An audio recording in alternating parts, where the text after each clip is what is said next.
Hello there viewer! This ride is opening at the Thorpe Park Resort in just a year from now, but what can we theorise about this new roller coaster and what do we actually know so far? Well, if you're needing a quick summary of absolutely all the facts, details and I don't know other exciting things too, then you've probably stumbled across the wrong channel, but I'll try my best. After over 10 years of no new roller coasters, Thorpe Park are finally biting the bullet and realising they need to spend some money. So on the 28th of November 2021, there was an uproar of excitement as UK theme park enthusiasts were treated to a new page on Thorpe Park's website titled Thorpe Park Consultation, which simply stated their plans to create a new and upcoming roller coaster that would hopefully arrive at the resort in the future.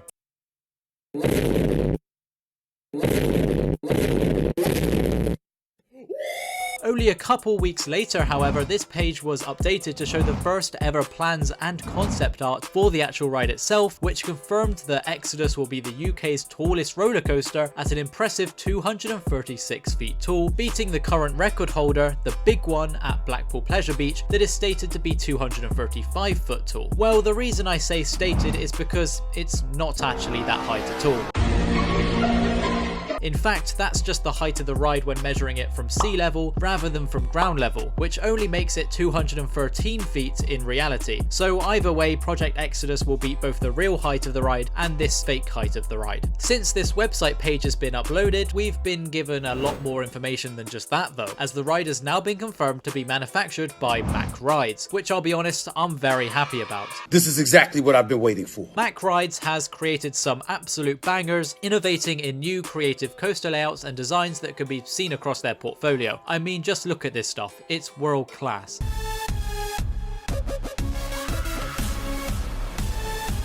In fact, Icon at Blackpool Pleasure Beach was manufactured by Mack, so it will be interesting to have two really damn good Mack coasters battling it out for the #1 spot, but I have a feeling which one's going to win.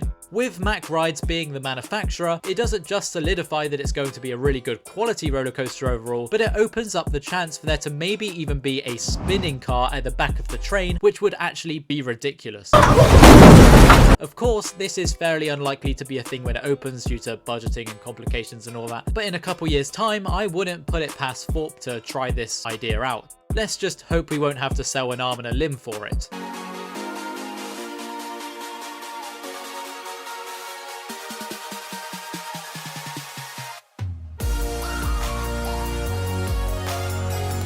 There's also been a lot of talk recently about the theme of the coaster itself, with the most prominent theory right now being that it could be themed towards an ancient Egyptian god or something like that, because we've just been given some new planning images and yeah, just look at that beautiful white and gold colour scheme. It was perfect.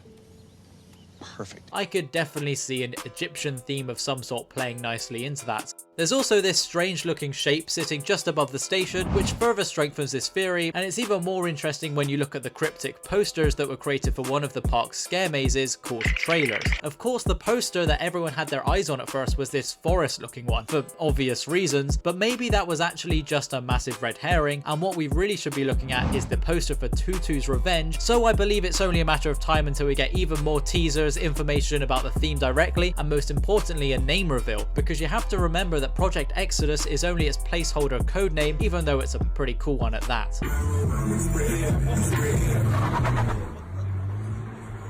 Construction has also been well underway for this new roller coaster as well, with a massive demolition project taking place in Old Town currently, one of the park's former themed areas, which is now just sort of flattened. There's also been flat rides such as Lumber Jump, Timber Tugboat and Rocky Express, which were all closed and either moved somewhere else or removed entirely from the park. The site is also, or was also, home to the iconic Loggers Leap Flume ride. However, after sitting in the park SB&O for many years, it's also been flattened.